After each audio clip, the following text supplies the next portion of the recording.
Un océan vert. Vu du ciel, voici à quoi ressemble la culture du soja au Paraguay. Un paysage magnifique, s'il n'était pas toxique. Le Paraguay raconte la marche de notre monde. L'industrie du soja détruit les forêts du pays pour y implanter ses champs, dont les épandages de pesticides empoisonnent la vie des habitants. Ce que nous vivons, c'est inhumain. À l'autre bout de la chaîne, c'est nous. Nous achetons ce soja pour nourrir le bétail que nous consommons. Face à cette situation, au Paraguay, des familles se mobilisent pour dénoncer l'impact des pesticides sur leur santé. Mais elles manquent cruellement de preuves. Quand on dénonce la pollution, les autorités nous disent « Il vous faut des preuves scientifiques ». Pour le Paraguay, le soja, c'est une malédiction.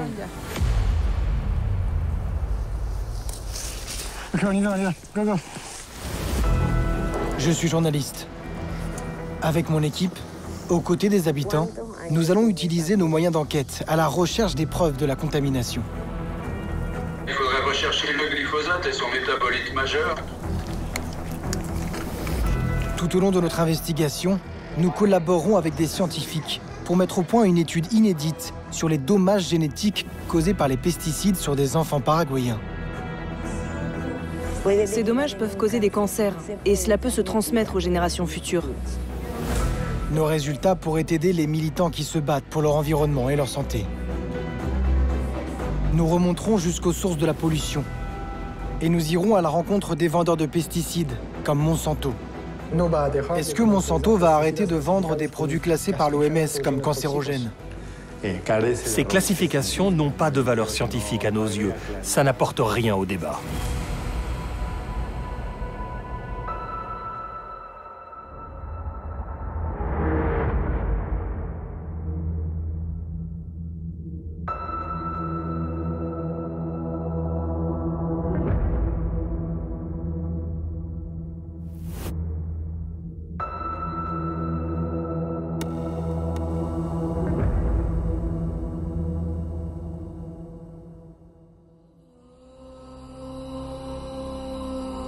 Notre voyage au Paraguay débute dans les épaisses fumées de la forêt.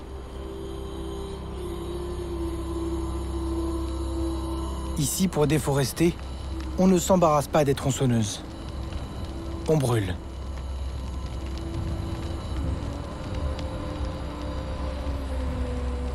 Dans certaines de ces régions, le pays atteint un triste record, celui de la déforestation la plus rapide au monde.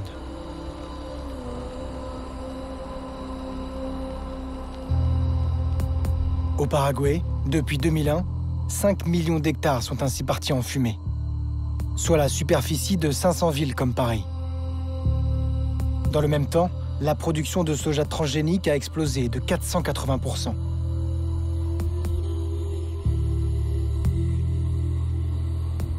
Désormais, ce n'est plus la forêt qui entoure les villages, mais ces immenses champs de soja. Comme ici, dans la communauté de San Juan. Sonia, vous allez bien? Oui. Sonia Acevedo a toujours vécu ici, avec ses 2 enfants, le petit Adrian et l'aîné, Adolfo. Son mari rentre à peine des champs. Je m'appelle Martin. Juan Pablo. Enchanté.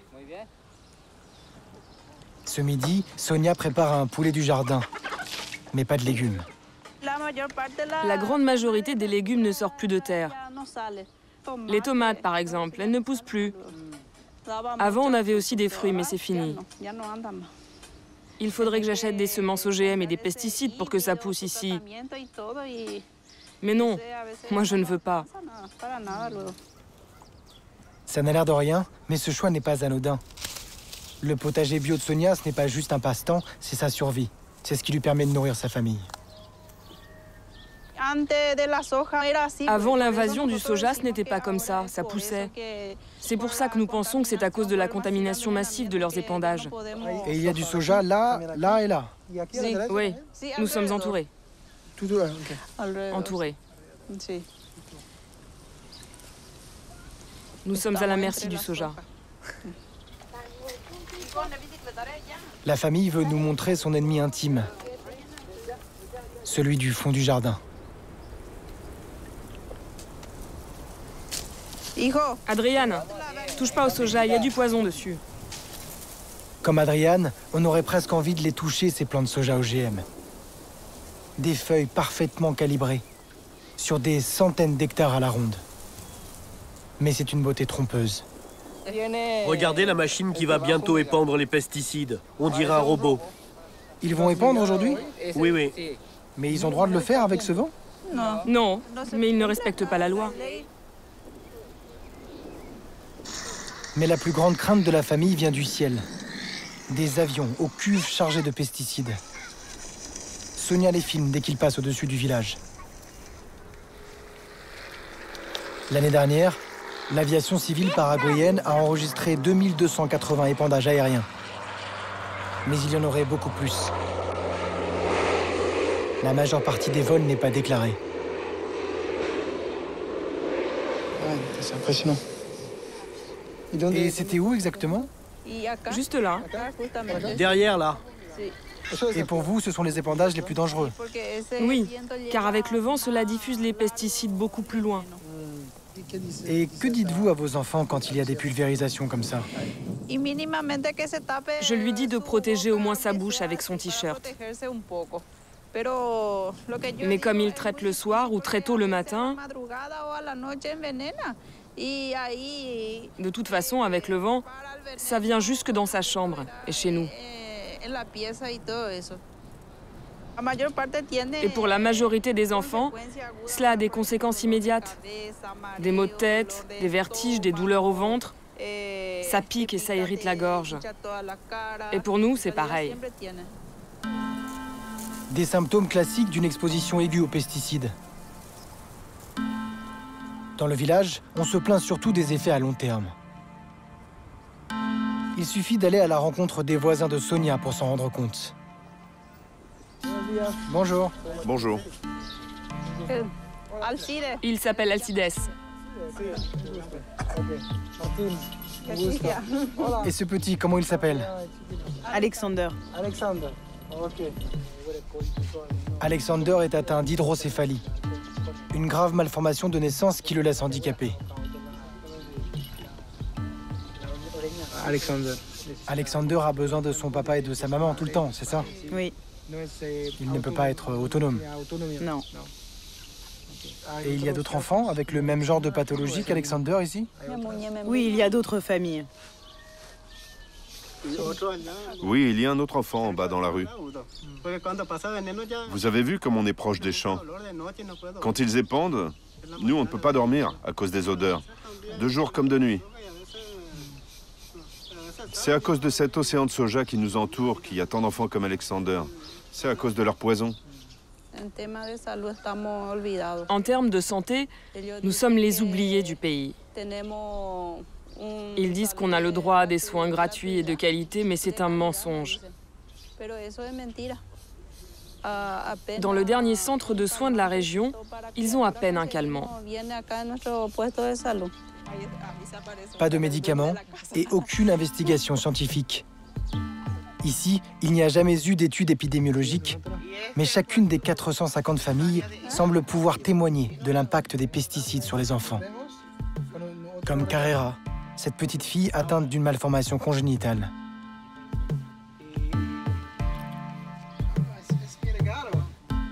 Au-delà des maladies, Sonia et les habitants partagent encore le deuil de la famille Alvarez, dont la tragique histoire résume à elle seule la contamination chimique. La plus jeune est morte à 11 h du matin et l'aînée à 11 h du soir. En 2014, Adela, 6 mois, et Adélaïde, 3 ans, meurent à quelques heures d'intervalle après avoir été exposées aux épandages de pesticides. Sa mère et moi, nous ne savions pas quoi faire. Les 2 filles étaient là, étendues. Elles n'arrivaient plus à respirer. Rien de pire ne pouvait nous arriver dans la vie. Leur père Benitez se souvient. Ce jour-là, autour de chez nous, les producteurs de soja ont épandu pendant 24 heures des pesticides. En avion, en tracteur. Tout le village est intoxiqué. Ça, c'est une photo de l'hôpital. 26 enfants ont été admis à l'hôpital local. 2 décès, 26 enfants hospitalisés, 7 adultes intoxiqués et un cheptel décimé. Près de 50 vaches sont mortes dans le village ce jour-là. Ce chien, il est mort après avoir mangé le cadavre d'une vache. Une journée en enfer. Mais le diable se cacherait toujours dans le pré. Aucun producteur des alentours n'a été inquiété. Faute de preuves scientifiques, le procureur local a conclu un mystérieux virus mortel. Mais la famille n'en démord pas. Nous ne sommes pas des spécialistes, mais pour nous, ça ne fait aucun doute. Elles sont mortes à cause des épandages.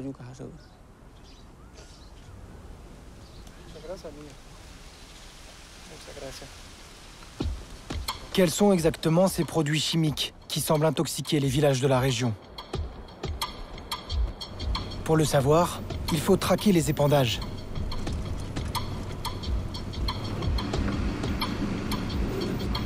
On s'arrête là? Parce qu'on nous a signalé un épandeur de pesticides juste à côté de l'école. Le problème, c'est que d'ici, on ne le voit pas. Je vais voir si on le trouve avec le drone.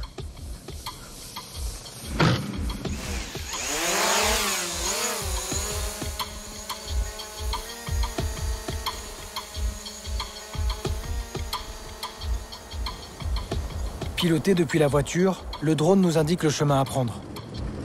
Tu repères un champ de soja, là, juste là. Il y a des épandages en cours. C'est par avion ou c'est au sol? Non, c'est au sol cette fois.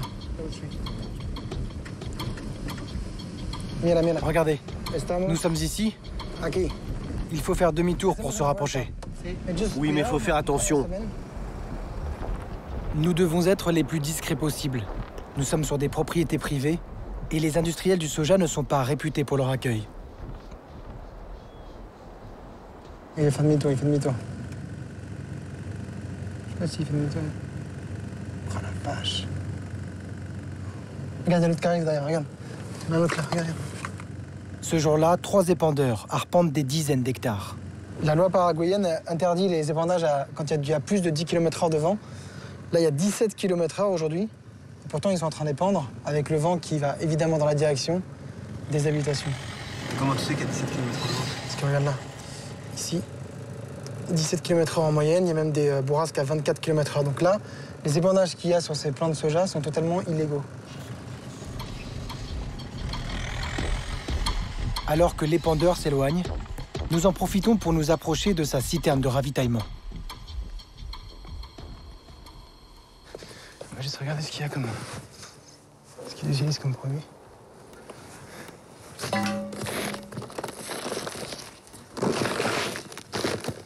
Du dincoseb, un fongicide. Le mancozeb, une molécule toxique pour la reproduction. Il nous voit à gauche ou pas?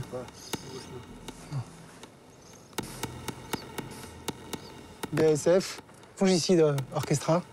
Un pesticide dont la molécule active n'est plus autorisée en Europe depuis avril 2019. Ouais, il y a un autre insecticide qui s'appelle Rainbow, Timirol Extra.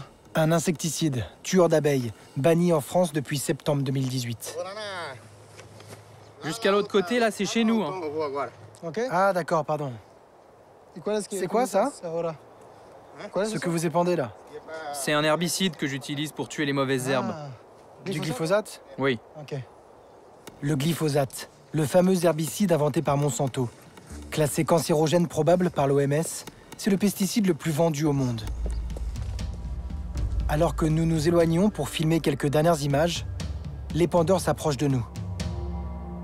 Concentré sur le pilotage du drone, je ne vois pas que ces bras de pulvérisation recouvrent le chemin où je suis accroupi. À ce moment-là, j'arrête de piloter le drone pour me mettre à l'abri. Trop tard. Le producteur de soja m'a vu, mais il vient quand même de répandre ses pesticides.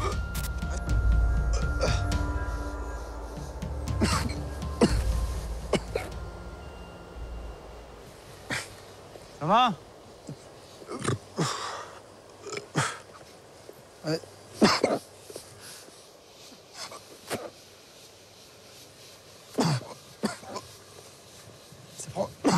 Ça prend la gorge de ouf. Ah, ça pique les yeux.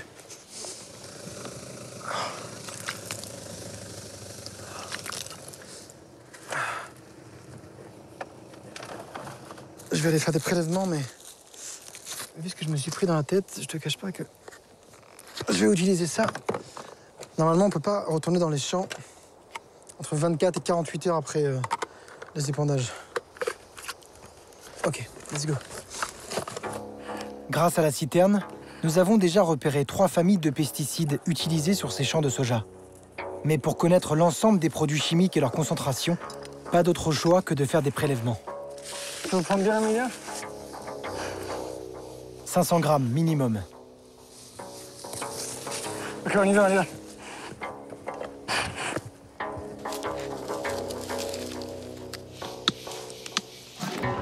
Nous les envoyons en express à un laboratoire en France qui va analyser les résidus de produits chimiques.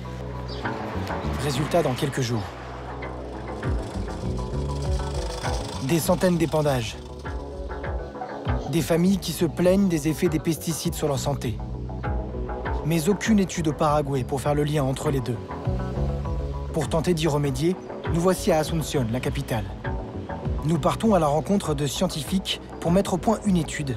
Nous voulons mesurer l'impact des pesticides sur l'ADN des habitants de San Juan. Première étape, à l'hôpital d'Asunción. L'hôpital des pauvres, comme on l'appelle ici. Nous avons rendez-vous avec la docteure Stella Benitez, chef du service de pédiatrie. C'est elle qui va diriger notre étude. Docteur Stella, comme on la surnomme, c'est le genre de personne qui vous réconcilie avec l'humanité. 25 ans qu'elle travaille ici, sans relâche, à enchaîner les consultations. Depuis que le soja représente 80% des terres cultivables, elle voit surtout de plus en plus de cas de malformations congénitales, comme l'hydrocéphalie. Comment allez-vous, madame? Ça va. Quel âge a votre enfant? 5 mois. Et d'où venez-vous? Du Chaco. On vous a expliqué ce qu'avait votre fille? Oui. Ils vous ont expliqué. Bon. C'est un problème sérieux. Voilà ce que vous allez faire. Vous allez devoir être très attentive à ses besoins. Et par-dessus tout, lui donner beaucoup d'amour. Un diagnostic sans remède. Ici, il y a beaucoup de malformations. C'est pour ça que j'ai commencé à me demander ce qu'il se passait dans ces endroits où ils utilisent beaucoup de pesticides.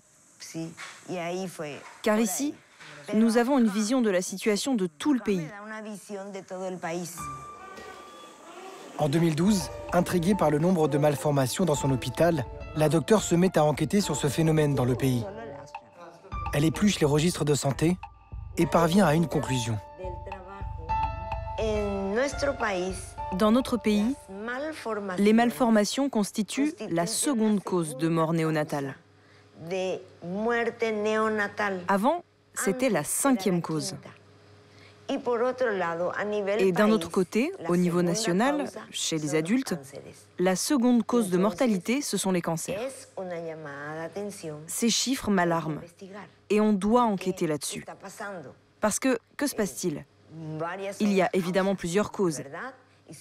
Il y a les prédispositions génétiques, mais aussi l'environnement qui peut déclencher ces prédispositions génétiques. Pourquoi vous vous battez avec autant d'acharnement? En réalité, ces gens ne peuvent rien faire. Absolument rien. Ils sont seuls, ils n'ont personne pour les protéger. Grâce à la docteure Stella, nous allons mettre en place une étude scientifique unique dans l'histoire du Paraguay.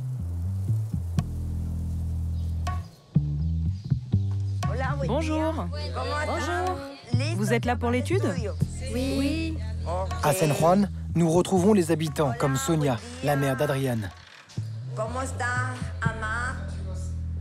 Nous allons réaliser des prélèvements d'ADN sur les enfants vivant à proximité des épandages pour mesurer d'éventuels dommages génétiques. Pour nous aider, à l'autre bout de la ligne, vous m'entendez?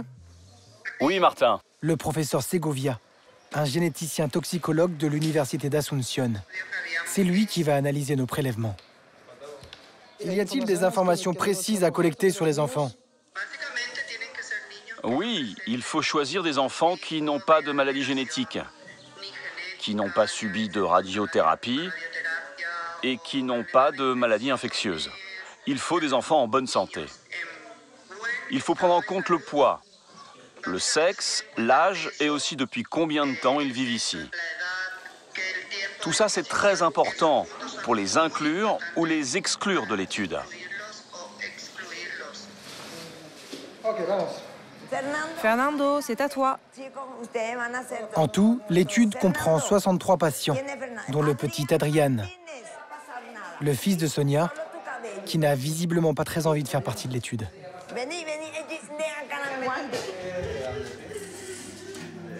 À chacun, nous prélevons un échantillon buccal de muqueuse que nous apposons sur ces lames.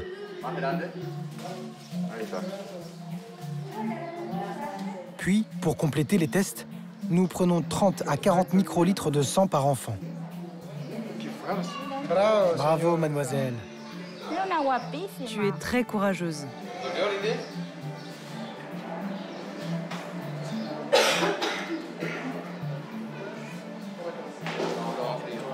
Pour comparer ces échantillons, nous devons réaliser d'autres prélèvements dans un village qui n'est pas exposé aux pesticides de synthèse. C'est à plus de 300 km de San Juan. Ici, dans le comté d'Arroyos y Esteros. C'est l'une des très rares zones de production bio du pays. Ici aussi, des petits paysans et une alimentation locale. La seule différence, il n'y a pas de soja, donc pas d'épandage de pesticides, seulement du sucre de canne bio.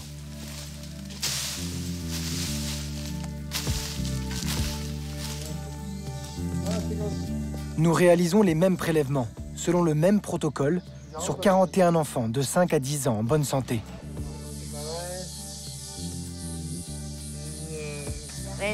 Viens par ici. Qu'est-ce que t'es mignonne, toi. Assieds-toi. Comment tu t'appelles? Ce groupe d'enfants, c'est notre population témoin, qui nous servira d'étalon de comparaison avec les enfants de San Juan. Ouvre la bouche. Un peu plus. Les échantillons en poche, retour à Asunción. Dans les locaux de l'université catholique, au laboratoire de toxicologie génétique. C'est ici, le laboratoire. Voilà, professeur. Bonjour, professeur. Bonjour Martin, comment ça va? Voici donc le professeur Segovia, qui nous a conseillé par vidéoconférence sur la méthodologie à suivre. Voici les échantillons. Parfait. Il débute immédiatement l'analyse des échantillons des enfants exposés aux pesticides.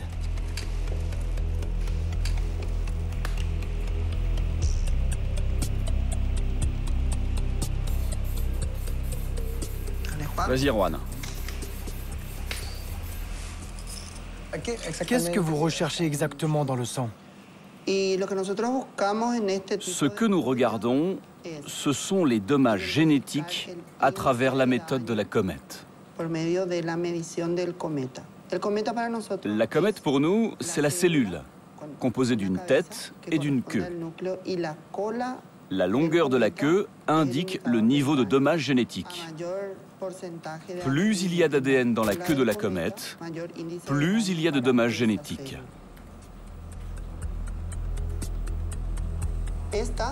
Voici à quoi ressemble une cellule normale. Mais regardez ce qu'on observe dans vos échantillons. Regardez la taille de la queue de la comète. Le patrimoine génétique est totalement hors du noyau. Dans ce cas, le dommage génétique est considérable. Pour nous, les scientifiques qui travaillons en toxicologie génétique, quand nous trouvons ce genre de dommages, que ce soit chez des enfants, des adultes, des jeunes, on parle alors de risque génétique. Il s'agit quand même de la qualité de l'ADN, qui va se transmettre de génération en génération. Ces premiers résultats sont inquiétants mais pas significatifs. Le professeur et son équipe doivent analyser 200 cellules par enfant pour parvenir à une moyenne de dommages génétiques pour chacun d'entre eux. Verdict dans quelques semaines. En attendant les résultats, une question de consommateur nous brûle les lèvres. Quelle marque achète ce soja paraguayen? Pour le savoir, il faut partir de l'origine, des champs de soja. Après des semaines de discussions, un seul producteur accepte finalement de nous recevoir. Ici, vous pouvez voir les plants de soja. Les graines sont en train de sortir. Il n'y a pas de maladie. C'est une plante en parfaite santé qui va donner une très bonne récolte. Nelson Raimondi dirige, ça ne s'invente pas, l'entreprise El Productor, l'un des plus gros producteurs de soja du pays. 24 000 hectares, l'équivalent de la ville de Marseille. Avant de nous parler de ses clients, à peine arrivé, il nous a réservé une petite surprise. Il tient à nous présenter son dernier joujou, un épandeur de pesticides avec des bras de 25 mètres. C'est ce type de machine qui nous a aspergés quelques jours auparavant.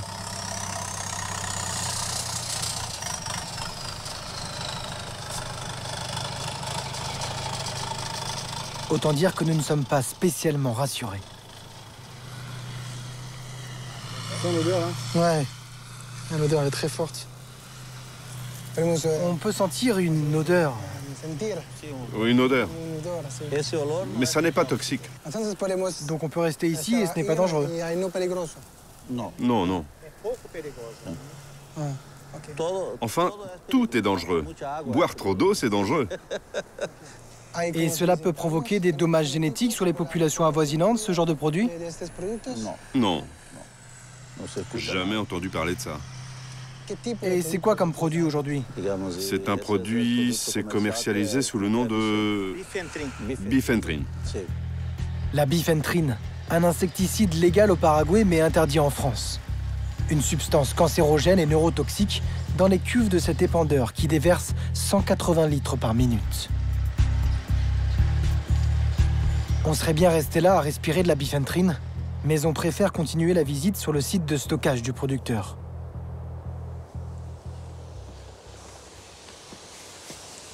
L'entreprise détient 6 installations comme celle-ci. C'est grand.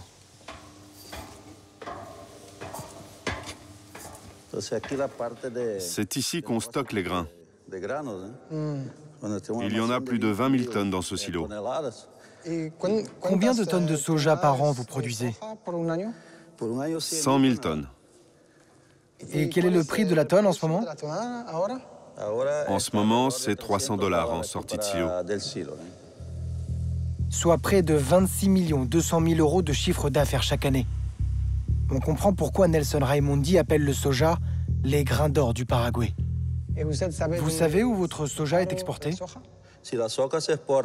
Oui, on l'exporte en Argentine et aussi en Europe, dans différents pays. Et vous pensez qu'en France, on le consomme, votre soja? Oui, bien sûr, en France, on exporte notre soja. Il y a des entreprises d'origine française qui achètent notre soja et qui l'importent, tout comme en Italie et d'autres pays. Ces montagnes de soja, les Paraguayens n'en voient quasiment pas la couleur. 96% sont exportés. Après un arrêt dans ces silos, le soja débute un long périple dans ces immenses barges qui descendent la rivière.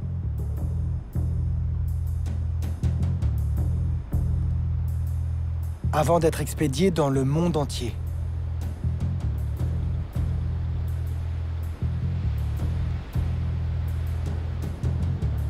Nous avons mis la main sur les chiffres de la douane du Paraguay.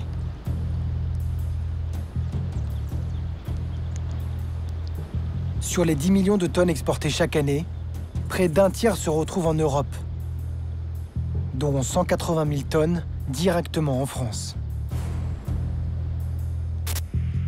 Dans sa très grande majorité, ce soja est utilisé comme source de protéines pour nourrir notre volaille et notre bétail.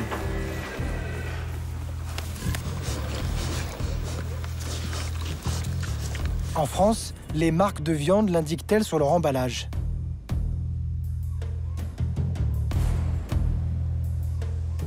Élevage de porcs rigoureusement sélectionné dans l'Union européenne, mais aucune information sur l'alimentation. Là non plus. Là, c'est pareil. Sur l'alimentation, protéines végétales de soja soulignées. En revanche, on ne sait pas d'où provient ce soja. Nous demandons à ces grandes marques si leur bétail est nourri avec du soja paraguayen. La plupart ne nous a pas répondu, comme Leclerc, Auchan, McDonald's ou le géant de la viande Bigard.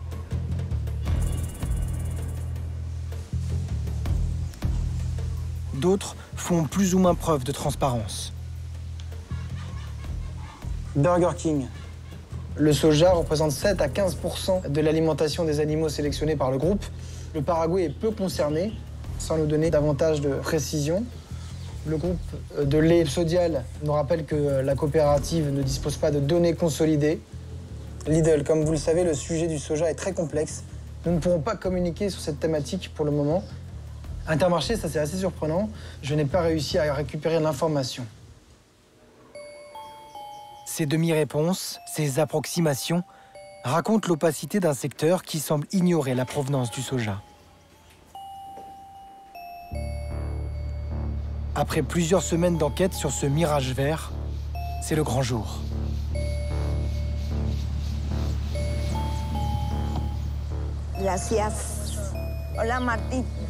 Nous retrouvons la docteure Stella.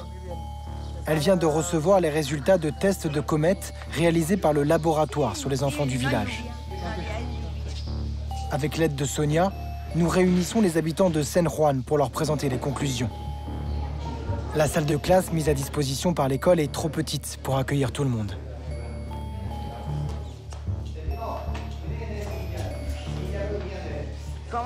Bonjour tout le monde.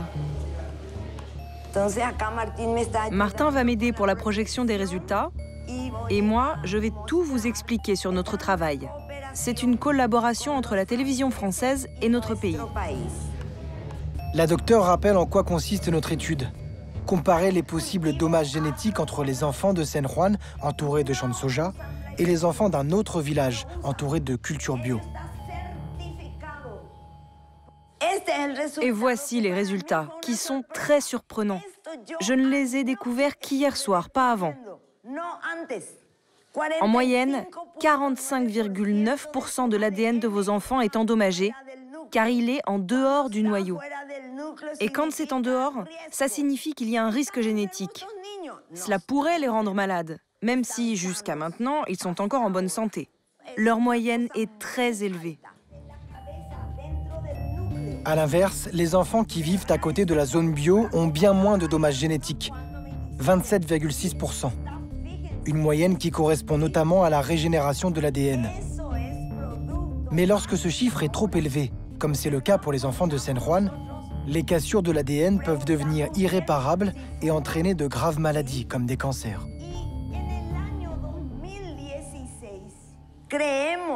Nous pensons que l'exposition aux pesticides est responsable de ce chiffre. Voilà ce que je voulais partager avec vous. Et si vous avez des questions, n'hésitez pas, bien sûr, je suis à votre écoute.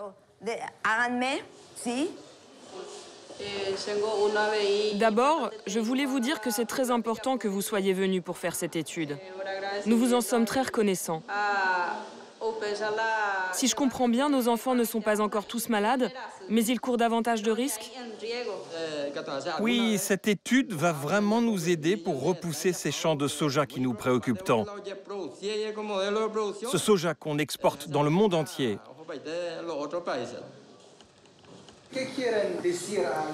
Et que diriez-vous aux consommateurs européens? À nous qui achetons ce soja? Que nous sommes tous dans le même bateau. Si l'on est contaminé, vous le serez aussi. C'est la vérité. Parce que ce soja contient de nombreux pesticides.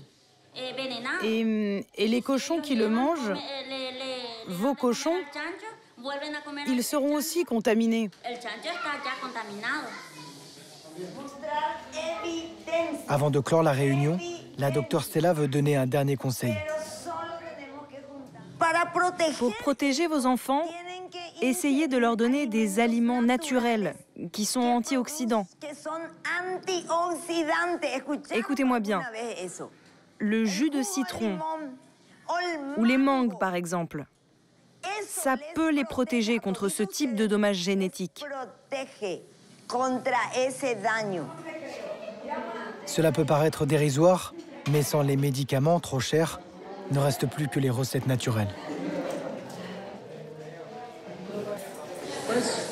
Quel est votre sentiment sur ces résultats? Réellement, ça me bouleverse au plus profond de moi. Parce que moi, j'ai la chance d'avoir suivi un enseignement supérieur. Je peux parler, je peux exiger des choses, je peux enquêter. Eux, non. Eux, ils sont seuls. Jusqu'ici, on nous disait qu'il n'y avait pas de preuves scientifiques. En voici maintenant. Donc j'espère que l'État va remplir son rôle. Et son rôle, c'est de protéger ses citoyens.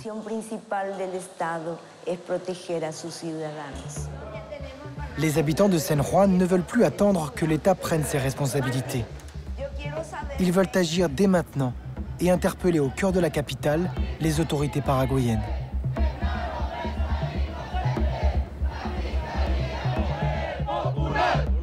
Avec 300 autres paysans venus de tout le pays, Sonia vient manifester contre les fumigaciones, les épandages de pesticides, et pour le respect des droits paysans.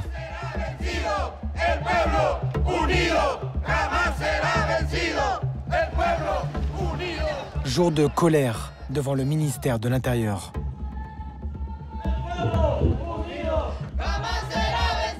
Le leader de l'organisation paysanne du Paraguay prend la parole. Mes amis! Dans la foule, il y a aussi Benitez Alvarez, le père des 2 petites filles décédées après des épandages de pesticides. Plus de 52 millions de kilos de pesticides sont déversés chaque année dans notre pays. Et contre cela, nous devons nous organiser, nous mobiliser. Nous devons nous défendre contre cet empoisonnement et ce modèle agro-industriel qui nous écrase.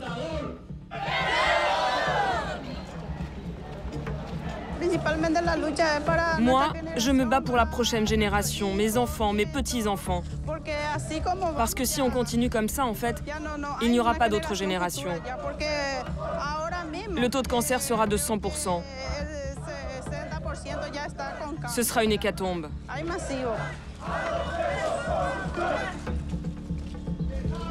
Malgré l'urgence, le gouvernement n'a pas accepté de recevoir les manifestants. De notre côté, le ministère de la Santé et celui de l'Environnement refusent de répondre à nos questions. Mais coup de théâtre.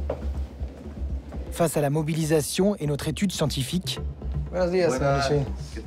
le ministre de l'Agriculture est désigné pour nous rencontrer. Denis Litchi le sait bien. Le soja est un enjeu national. Le secteur représente 10% du PIB, 2,5 milliards d'euros par an. Nous lui montrons les résultats de notre étude. Que vous inspirent ces résultats en tant que ministre, mais aussi en tant que père de famille? Ça m'affecte, évidemment. Ça nous affecte tous.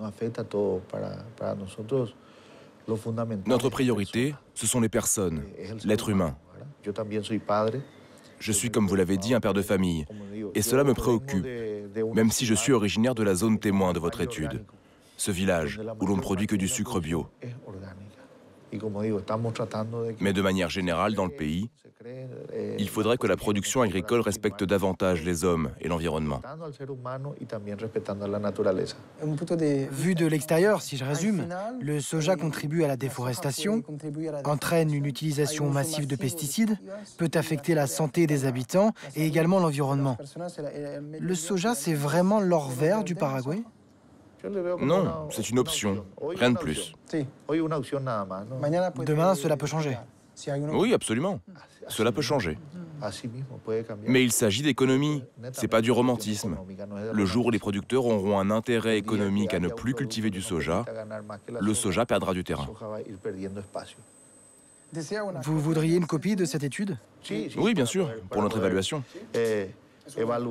Vous saviez qu'il y avait des dommages génétiques dans les populations avoisinantes? Oui, on en parle depuis toujours. Ça fait 15 ans que je suis dans ce milieu et que je milite pour une agriculture biologique dans mon département d'origine. Car je me doute que cela protège davantage la santé. Et ces résultats pourraient vous aider à favoriser une politique vers une agriculture biologique? Bien sûr que oui, bien sûr. Un ministre au courant des impacts des pesticides est prêt à développer l'agriculture biologique. Encourageant. Mais le temps presse. La preuve, quelques jours plus tard, avec les derniers résultats de notre enquête. Les résidus de pesticides du soja que nous avons prélevés avec le masque à gaz. Les échantillons que nous avons envoyés en Europe. Est-ce que vous m'entendez, professeur Ménage? Oui, je vous entends très bien. Robin Ménage est toxicologue au King's College de Londres. Alors, est-ce que vous avez reçu les résultats? Oui, c'est bon, j'ai la liste. Alors, ça pose quand même beaucoup de questions d'avoir tous ces pesticides dans une même plante parce que c'est quand même des mélanges de molécules très toxiques. On retrouve l'époxyconazole, thiaméthoxam, un néonicotinoïde connu pour avoir beaucoup d'effets sur les abeilles. On a de la bifentrine qui est un cancérogène. On a du glyphosate, avec toutes les questions qu'on se pose sur le glyphosate. Donc c'est quand même beaucoup de mélanges de molécules qui peuvent poser des problèmes de santé. On sait que par exemple le glyphosate et les formulations de Roundup encore plus vont provoquer des dommages à l'ADN. Quand on a des dommages à l'ADN, comme avec le test des comètes, c'est un signe d'un effet cancérogène. Donc c'est vraiment relié, c'est important de voir le lien entre les deux. Merci à vous. À bientôt, merci. Le glyphosate de Monsanto, l'un des principaux suspects des dommages génétiques. Monsanto. Son siège national est ici, derrière ces vitres, dans le quartier d'affaires de la capitale. Ah, c'est ici. Après de longues discussions, exceptionnellement, la firme accepte de nous recevoir. Hola. Bonjour, bienvenue. Juan Carlos Cruz, le directeur régional, nous accueille tout sourire, façon ami-ami. Depuis ses bureaux, il dirige Monsanto Bolivie, Paraguay et Uruguay. C'est la première fois qu'il ouvre ses locaux à une télévision européenne. Bienvenue à la maison. 52 salariés travaillent ici, sous le regard du roi soja et de la croissance reine, les ventes de Monsanto. Avant l'interview, le directeur veut nous faire découvrir le monde idéal selon Monsanto. Ici, c'est un résumé de qui nous sommes et notre façon de travailler. Regardez, il y a l'utilisation de la technologie et de la science au service de l'agriculture pour fournir des aliments de meilleure qualité et des aliments plus sûrs à toutes les familles du monde. Monsanto, fournisseur officiel de bonheur familial. Mais qu'en est-il de la nocivité probable de certains de ces produits, comme le glyphosate? Nous lui présentons notre étude sur les enfants de San Juan. Fin des sourires. Est-ce que vous pensez que Monsanto a une responsabilité dans ces résultats, dans ces dommages génétiques? Je ne connais pas votre étude, Martin. J'aimerais bien vous répondre, mais... Mais ce n'est pas la première fois qu'une étude montre que le glyphosate a des effets mutagènes. Et pourtant, Monsanto ne renonce pas au glyphosate. Pourquoi ? Parce que nous croyons qu'il y a aussi une partie de la science qui montre que le glyphosate est sûr. Si nos produits sont utilisés correctement, il n'existe aucune étude scientifique robuste qui montre qu'il y a des impacts sur la santé humaine. Mais l'Organisation mondiale de la santé, qui classe le glyphosate comme cancérogène probable, ça ne change rien, ça, pour vous? Chez Monsanto, nous considérons qu'il n'y a pas eu un processus scientifique solide pour arriver à cette conclusion et que cela génère beaucoup de confusion. Donc vous n'allez pas arrêter de vendre des produits classés comme cancérogènes ou mutagènes? Comme je vous l'ai dit, ces classifications n'ont pas de valeur scientifique solide à nos yeux. Ça n'apporte rien au débat. Le glyphosate pour Monsanto, c'est une molécule du futur? C'est un produit très important. Même s'il y a d'autres options pour contrôler les mauvaises herbes, cela reste un produit très efficace. On se demande quand même ce qui pourrait vous faire changer d'avis. Parce que quand vous dites chez Monsanto que vous croyez en la science, il semble que vous ne croyez qu'à la science qui va dans votre sens. Vous voyez ce que je veux dire? Oui, je comprends, mais au moins on en discute. L'entreprise Monsanto évoluera-t-elle un jour? Les produits glyphosate rapportent 3 milliards d'euros de chiffre d'affaires à la multinationale.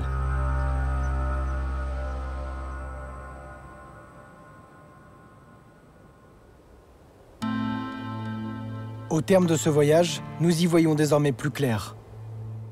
Dans les prélèvements de soja que nous avons effectués autour de San Juan, nous retrouvons des substances neurotoxiques, toxiques pour le fœtus, cancérogènes ou suspectées d'avoir des effets mutagènes.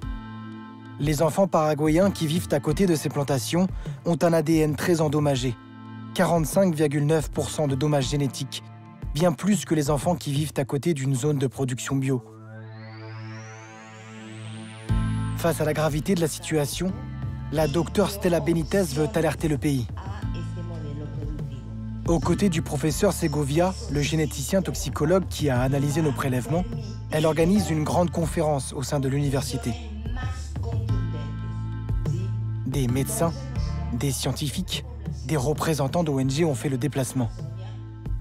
Il y a même Sonia. Des journalistes couvrent l'événement.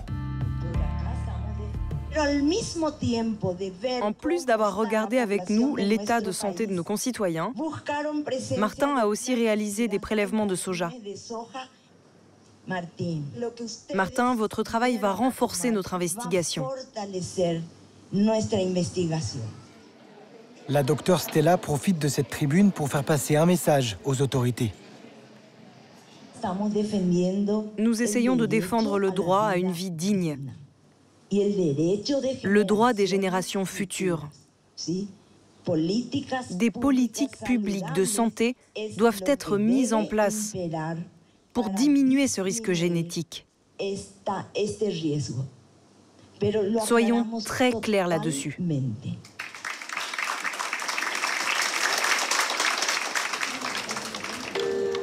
Pour la première fois, la docteure capte l'attention des grands médias du pays. Cela peut se transmettre aux générations futures. On parle souvent des effets négatifs que peuvent avoir les pesticides sur la santé. Cette fois, une étude scientifique en apporte la preuve. Stella Benitez. Le soir même, elle fait le tour des plateaux de télévision. C'est un travail qui s'intéresse à un sujet très sensible ici, parce qu'il y a de nombreux intérêts politiques, économiques et idéologiques. Mais là, c'est la science qui parle. Dans la presse paraguayenne, les articles se multiplient. Et puis, quelques jours plus tard, le vœu de Stella Benitez est exaucé. Notre étude arrive jusqu'au Sénat.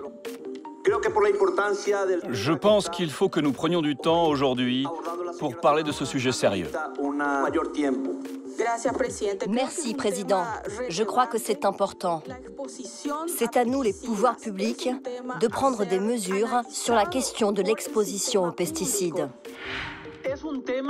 C'est un sujet suffisamment important qui mérite un débat de fond au sein du Sénat. Notre pays a des lois bien trop permissives quant à l'utilisation des pesticides. Et là, grâce à la science, on a des indices très clairs de l'énorme impact sur la vie des populations. L'Agence nationale en charge des pesticides souhaite se servir de notre étude pour réautoriser ou non les molécules les plus toxiques.